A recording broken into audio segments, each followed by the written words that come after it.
जय माता दी दोस्तों, ओम नमः शिवाय।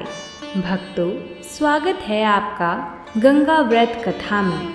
आज हम आप सभी को अहोई अष्टमी की 3 पौराणिक कथाएं सुनाएंगे, जिसमें अंत में राधा कुंड से जुड़ी साहूकार और साहूकारनी की कथा को कहेंगे, जिसके बाद ही अहोई अष्टमी की व्रत कथाएं संपूर्ण होंगी। कहती हैं कि जो माताएं इस दिन अपने बच्चों का हित चाहकर सच्चे मन से अहोई माता की पूजा करती हैं, उनके बच्चों की रक्षा स्वयं माता पार्वती करती हैं। इस संपूर्ण सृष्टि में अनहोनी या दुर्भाग्य को टालने वाली आदि शक्ति देवी पार्वती हैं। इसलिए इस दिन माता पार्वती की पूजा अर्चना अहोई माता के रूप में की जाती है। ऐसा भी माना जाता है कि जिन पति पत्नी को प्रयासों के बावजूद भी संतान प्राप्ति नहीं हो पाती है, उन्हें अहोई अष्टमी के दिन राधा कुंड में स्नान करना चाहिए। ऐसा माना जाता है कि ऐसा करने से उन्हें संतान की प्राप्ति हो सकती है। तो आइए माता का नाम लेकर कथाओं को प्रारंभ करते हैं। बोलिए अहोई माता की जय। एक नगर में एक साहूकार रहता था। उसके 7 बेटे बहुएं और एक बेटी थी। कार्तिक के महीने में दिवाली से पहले अष्टमी को अपने मकान की लिपाई पुताई करने के लिए 7 बहुएं अपनी इकलौती ननद के साथ जंगल में जाकर खदान में मिट्टी खोद रही थी। वहाँ स्याहू माता की मांद थी। मिट्टी खोदते समय ननद के हाथ से कुदाल स्याहू के बच्चे को लग गई और वह तुरंत मर गया। इससे स्याहू माता बहुत नाराज हो गई और बोली कि मैं तेरी कोख बांध दूंगी। ननद अपनी 7 भाभियों से बोली कि तुम में से कोई अपनी कोख बंधवा लो। तब 6 भाभियों ने अपनी कोख बंधवाने से मना कर दिया, लेकिन छोटी भाभी सोचने लगी कि यदि मैंने भी अपनी कोख नहीं बंधवाई तो सासू जी नाराज हो जाएंगी। यह सोचकर ननद के बदले में छोटी भाभी ने अपनी कोख बंधवा ली। इसके बाद छोटी बहू के जो बच्चा होता वह 7 दिन तक होकर मर जाता था। एक दिन उसने पंडित जी को बुलाकर पूछा कि मेरी संतान 7वें दिन मर जाती है, इसके लिए मैं क्या करूं? तब पंडित जी ने कहा कि तुम सुराही गाय की सेवा करो। सुराही गाय स्याहू माता की भाईली है, वह तेरी कोख खुलवा देंगी, तभी तेरा बच्चा जिएगा। अब वह बहुत जल्दी उठकर चुपचाप सुराही गाय के नीचे साफ सफाई कराती। गाय एक पैर से लंगड़ी थी। गौ माता बोली कि हर रोज उठकर कौन मेरी सेवा कर रहा है, मैं आज देखूंगी। गौ माता खूब सवेरे उठी तो क्या देखती है कि साहूकार के बेटे की बहू उसके नीचे साफ सफाई कर रही है। गौ माता बहू से बोली कि क्या मांगती है? साहूकार की बहू बोली कि हे माता, स्याहू माता तुम्हारी भाईली हैं और उन्होंने मेरी कोख बांध रखी है, तुम मेरी कोख खुलवा दो। गौ माता ने कहा अच्छा। गौ माता साहूकार की बहू को अपनी भाईली के पास लेकर चली गई। रास्ते में कड़ी धूप थी। वह दोनों एक पेड़ के नीचे बैठ गईं। थोड़ी देर में वहाँ एक सांप आया। उसी पेड़ पर गरुड़ पंछी के बच्चे बैठे हुए थे। उन्हें डसने के लिए सांप आगे बढ़ा। साहूकार की बहू ने जब सांप को देखा तो उसने सांप ढाल के नीचे दबा दिया और बच्चों को बचा लिया। थोड़ी देर में पंखनी वहाँ आई तो वह खून देखकर साहूकार की बहू को चौंच मारने लगी। साहूकार की बहू ने कहा कि मैंने तो तेरे बच्चे को नहीं मारा, बल्कि सांप तेरे बच्चे को मारने आया था। मैंने तो उससे तेरे बच्चे की रक्षा की है। यह सुनकर गरुड़ पंखनी बोली कि मांग, तू क्या मांगती है? वह बोली 7 समुंदर पार स्याहू माता रहती हैं, हमें तुम उनके पास पहुंचा दो। गरुड़ पंखनी ने दोनों को अपनी पीठ पर बिठाकर स्याहू माता के पास पहुंचा दिया। स्याहू माता उनको देखकर बोली कि आ बहन आ, बहुत दिनों में आई है। बातें करते समय स्याहू माता ने बीच में कहा कि बहन, मेरे सिर में जूह पड़ गई है। सुराही के कहने पर साहूकार की बहू ने उसके सिर की सारी जूएं निकाल दी। इस पर स्याहू माता ने प्रसन्न होकर कहा, तूने मेरे सिर में बहुत सलाई फेरी है, इसलिए तेरे 7 बेटे और 7 बहुएं होंगी। बहू बोली कि मेरे तो एक भी बेटा नहीं है, 7 बेटे कहाँ से होंगे। स्याहू माता बोली कि वचन दिया है, वचन से फिरूं तो धोबी की कूंड पर कंकड़ी होऊं। साहूकार की बहू बोली कि मेरी कोख तो तुम्हारे पास बंद पड़ी है। यह सुनकर स्याहू माता बोली कि तूने तो मुझे ठग लिया, मैं तेरी कोख खोलती तो नहीं थी, पर अब खोलनी पड़ेगी। जा, तेरे घर पर तुझे 7 बेटे और 7 बहुएं मिलेंगी। तू जाकर 7 उद्यापन करियो, 7 अहोई बनाकर 7 कढ़ाई करियो। वह लौटकर घर आई तो उसने देखा कि 7 बेटे और 7 बहुएं बैठी हुई हैं। उसने 7 होई बनाई, 7 उद्यापन किए, 7 कढ़ाई करी। शाम के समय जेठानियां आपस में कहने लगी कि जल्दी जल्दी धोक पूजा कर लो, कहीं छोटी बच्चों को याद करके रोने ना लगी। थोड़ी देर में उन्होंने अपने बच्चों से कहा, बच्चों जाकर अपनी चाची के घर जाकर देख कर आओ कि आज वह अभी तक रोई क्यों नहीं। बच्चों ने आकर कहा कि चाची तो होई बना रही हैं, खूब उद्यापन हो रहा है। यह सुनते ही जेठानियां दौड़ी दौड़ी वहां आई और आकर कहने लगी कि तूने कोख कैसे खुलवाई। बहू बोली कि तुमने तो कोख बंधवाई नहीं थी, सो मैंने कोख बंधवा ली थी, परंतु अब स्याहू माता ने दया करके मेरी कोख खोल दी है। हे स्याहू माता, जैसे साहूकार के बेटे की बहू की कोख खोली, वैसे ही हमारी और सब परिवार की बहुओं की कोख खोलती जाना। जो भी अहोई अष्टमी व्रत कथा को कही, सुनी और हुंकार भरी, उन पर अपनी कृपा करना। बोलिए अहोई माता की जय। अब हम अहोई अष्टमी की दूसरी व्रत कथा को सुनेंगे। एक नगर में एक साहूकारनी रहती थी।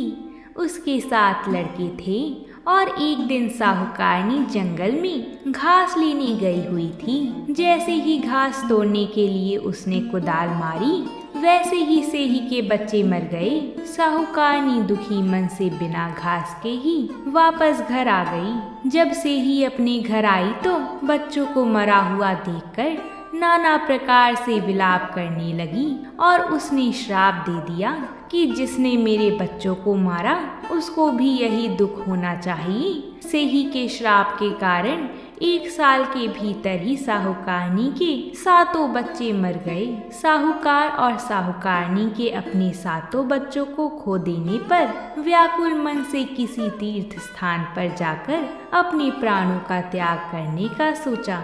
इसके बाद दोनों पति पत्नी पैदल ही घर से किसी तीर्थ स्थान के लिए निकल पड़े। भूखे प्यासे चलते ही जा रहे थे। चलते चलते अत्यंत थक कर मूर्छित होकर गिर पड़ी।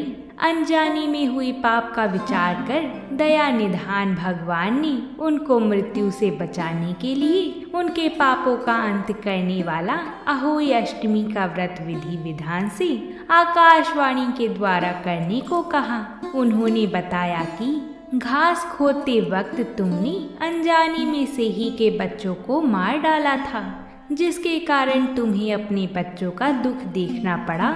अब तुम पुनः घर जाकर तुम मन लगाकर गौ की सेवा करोगे और अहोई माता की पूजा करोगे तो तुम्हें पुनः संतान सुख प्राप्त होगा। इस प्रकार आकाशवाणी सुनकर साहूकार और साहूकारनी भगवती देवी का स्मरण करते हुए घर आ गए। इसके बाद श्रद्धा व भक्ति के साथ गौ माता की सेवा शुरू कर दी।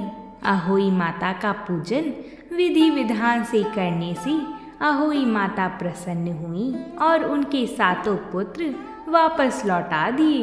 7 पुत्र और पौत्र संसार के नाना प्रकार के सुखों को भोगकर वो दोनों पति पत्नी स्वर्ग को चले गए। बोलिए अहोई माता की जय। अब हम माता पार्वती और भगवान शिव जी की कथा सुनेंगे। आज के दिन माता पार्वती और विनायक जी की कहानी सुनने का भी नियम होता है। आइए कथा को प्रारंभ करते हैं। अगर आपने यहाँ तक कथा को सुन लिया है तो वीडियो को एक लाइक ज़रूर कर दें। आपके एक लाइक से हमें और कथाएं लाने का प्रोत्साहन मिलता है। एक समय की बात है, भगवान शिव जी और माता पार्वती जी पृथ्वी लोक पर भ्रमण करने के लिए निकले। भगवान शंकर जी ने माता से पूछा, आप 12 महीनों के रास्ते से चलोगी या 6 महीने के रास्ते से? तब माता पार्वती जी ने कहा, हे प्रभु, मैं 12 महीने के रास्ते से चलूंगी। तब शिव जी ने माता पार्वती से कहा कि लेकिन संसार के लोगों के दुखों को सुनकर व देखकर आप किसी भी तरह की जिद नहीं करोगी। पार्वती जी मान गई। माँ पार्वती और भगवान शंकर भेष बदलकर मृत्यु लोक पर आ जाते हैं। थोड़ी दूर चलने पर रास्ते में एक घोड़ी बहुत कष्ट में थी। दरअसल उसके बच्चा होने वाला था, इसी कारण वह कष्ट में थी। उसका कष्ट देखकर माता पार्वती बोली, हे स्वामी, ये घोड़ी क्यों कष्ट आ रही है? मुझसे इसका दुख नहीं देखा जा रहा है। तब शंकर जी ने बोला, गौरी, ये माँ बनने वाली है, इसी कारण कष्ट में है। तब पार्वती जी बोली, अगर माँ बनने में इतना कष्ट है तो आप मेरे गांठ लगा दो। शंकर जी ने कहा, गौरी, अभी आगे चलो। आगे चलते चलते रास्ते में एक नगर पड़ता है। उस पूरे नगर में शांति छाई होती है। वहाँ खड़े कुछ औरतों से पार्वती जी पूछती हैं, यहाँ क्या हो रहा है? इस प्रकार इतनी शांति और उदासी क्यों छाई हुई है? तब सब कहते हैं, हमारे नगर की रानी के बच्चा होने वाला है और वह कष्ट में है, इसी कारण हमारे गांव में शांति है। ये सुनकर पार्वती जी भी चिंतित हो जाती हैं और फिर शिव जी से कहती हैं, हे प्रभु, माँ बनने में इतना कष्ट है तो आप मेरे गांठ लगा दो। माता पार्वती इस बात को लेकर हठ करने लगती हैं। तब शिव जी कहते हैं, गौरी, हठ सही नहीं है, क्योंकि अगर एक बार गांठ लग गई फिर उसे खोला नहीं जा सकता है। ऐसा कहकर वह आगे बढ़ जाती हैं। आगे चलते चलते रास्ते में एक गाय मिलती है। वो भी कष्टा रही थी, उसके भी बच्चा होने का समय था। पार्वती जी को उसे देखकर अति दुख हुआ और वह फिर बोली, हे स्वामी, माँ बनने में इतना कष्ट क्यों है? और अगर ऐसा है तो आप मेरी गांठ लगा ही दो। जब माता हठ करने लगी तब शिव जी ने पार्वती जी के गांठ लगा दी। इसके बाद पार्वती जी और शिव जी आगे चले और पार्वती जी के पीहर पहुंच गए। सभी लोग मिलकर उनकी आव भगत करते हैं और खूब तरह तरह के पकवान बनाए जाते हैं। पर भगवान शंकर बना हुआ सारा भोजन समाप्त कर देते हैं। इस कारण पार्वती जी के लिए भी भोजन नहीं बचता, तो वह बथुए का साग खाकर पानी पी लेती हैं। विश्राम करते समय शिव जी उनसे पूछते हैं, गौरी, तुमने क्या खाया? पार्वती जी कहती हैं, स्वामी, जो आपने खाया वही मैंने खाया।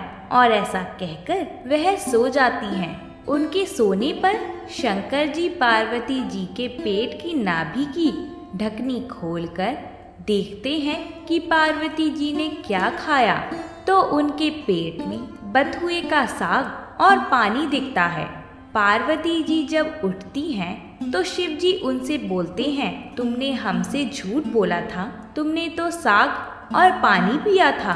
तब पार्वती जी उनसे हट करती हैं कि आज के बाद कोई भी किसी महिला की ढकनी खोलकर नहीं देखेगा, जिससे कोई भी महिला के पेट में क्या है ये नहीं देख सकेगा, क्योंकि किसी भी महिला के पेट में उसके ससुराल और मायके की लाज होती है। आप हमें वचन दीजिए। तब शिव जी उन्हें वचन देते हैं। तब से लेके आज तक किसी की भी ढकनी नहीं खुलती है। फिर दोनों वापस अपने स्थान कैलाश के लिए निकलते हैं। तभी रास्ते में गाय मिलती है जो अपने बछड़े को चाटती दिखाई देती है और उसके मुख पर अपने बच्चे को देखकर खुशी झलक रही होती है। ये देखकर पार्वती जी को अपनी गलती का एहसास होता है और वह शिव जी के साथ आगे चल देती हैं। आगे चलकर राजा के नगर में ढोल बाजे बज रहे होते हैं। सभी प्रजा जश्न मना रही होती है,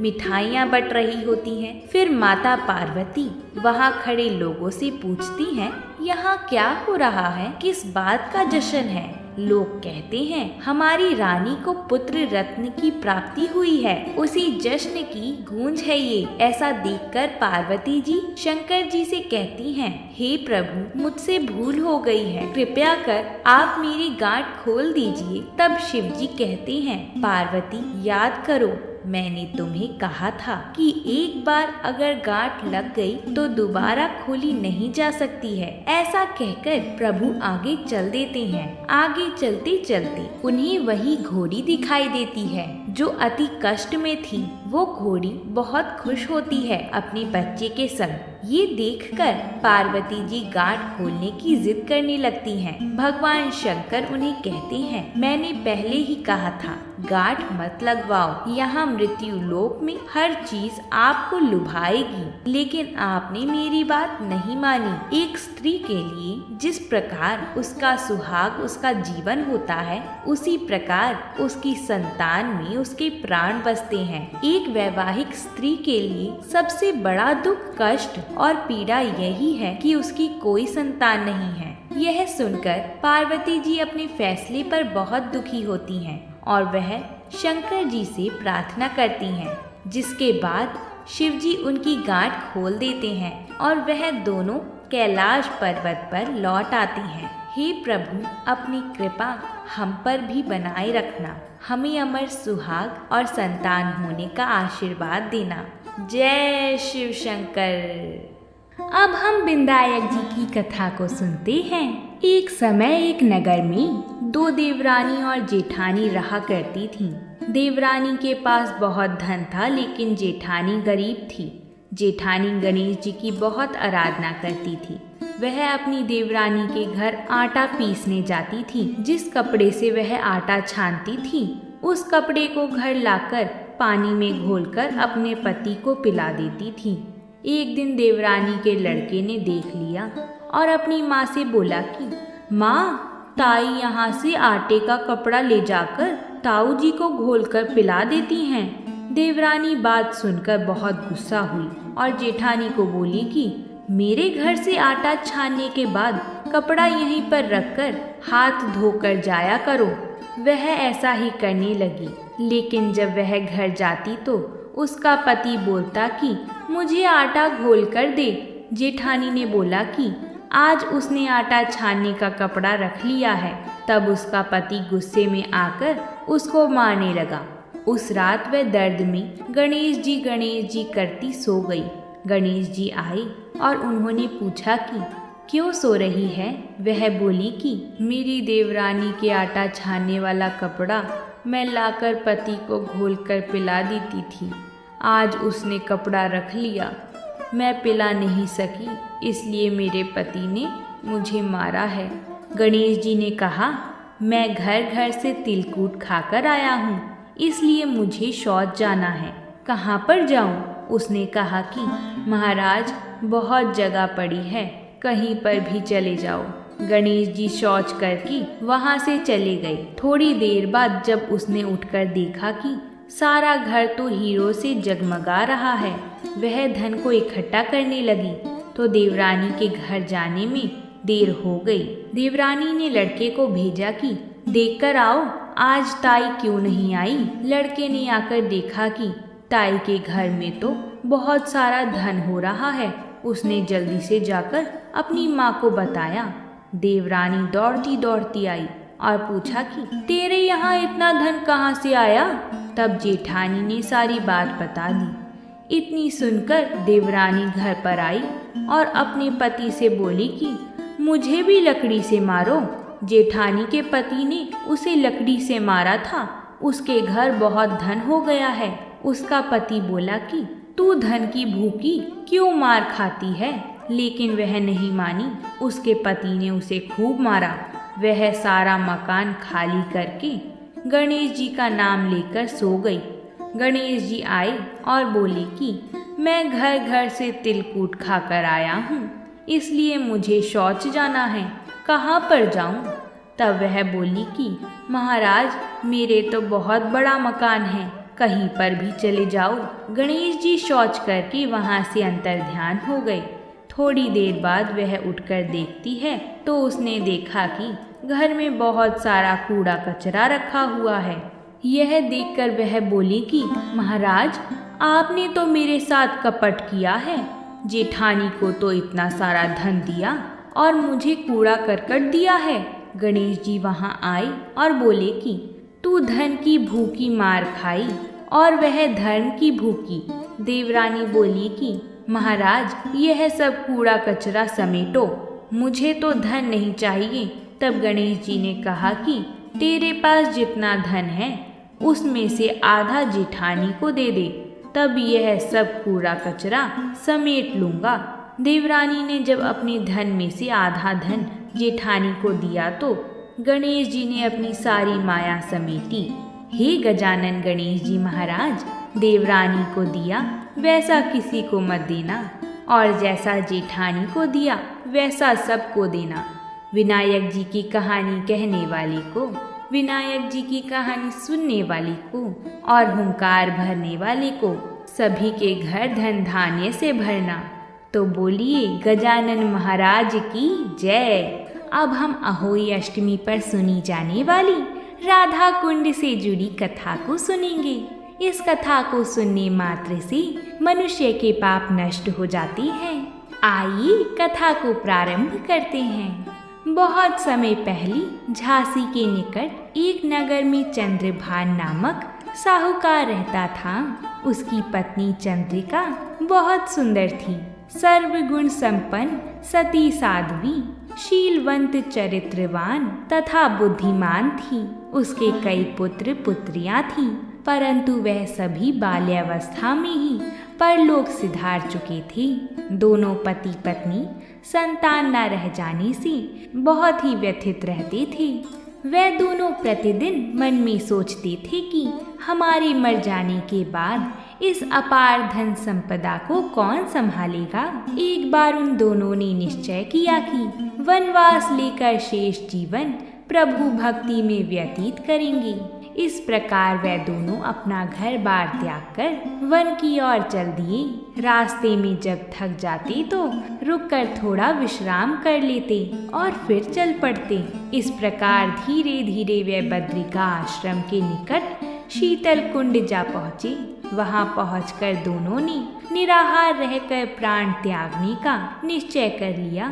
इस प्रकार निराहार व निर्जल रहते हुए उन्हें 7 दिन हो गए तो आकाशवाणी हुई कि तुम दोनों प्राणी अपने प्राण मत त्यागो। यह सब दुख तुम्हें तुम्हारी पूर्व पापों के कारण भोगना पड़ा है। यदि तुम्हारी पत्नी कार्तिक मास के कृष्ण पक्ष में आने वाली अहोई अष्टमी को अहोई माता का व्रत और पूजन करे तो अहोई देवी प्रसन्न होकर साक्षात दर्शन देंगी। तुम उनसे दीर्घायु पुत्रों का वरदान मांग लेना।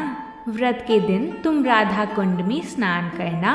चंद्रिका ने आकाशवाणी के बताए अनुसार विधि विधान से अहोई अष्टमी को अहोई माता का व्रत और पूजा अर्चना की और तत्पश्चात राधा कुंड में स्नान किया। जब वे स्नान इत्यादि के बाद घर पहुँचे तो उस दंपति को अहोई माता ने साक्षात दर्शन देकर वर मांगने को कहा। साहूकार दंपति ने हाथ जोड़कर कहा, हे माँ, हमारे बच्चे कम आयु में ही परलोक सिधार जाते हैं। आप हमें बच्चों की दीर्घ आयु का वरदान दें। तथास्तु कहकर अहोई माता अंतर ध्यान हो गईं। कुछ समय के बाद साहूकार दंपति को दीर्घ आयु पुत्रों की प्राप्ति हुई और वे सुखपूर्वक अपना गृहस्थ जीवन व्यतीत करने लगे। बोलिए अहोई माता की जय। इस प्रकार हमने अहोई अष्टमी व्रत की संपूर्ण कथाओं को पूरा कर लिया है। हम उम्मीद करते हैं कि आप सभी को ये कथा पसंद आई होगी।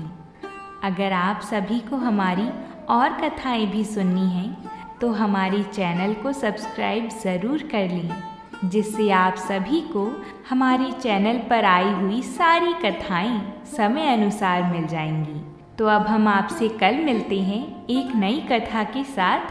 तब तक के लिए प्रेम से बोलिए जय माता दी।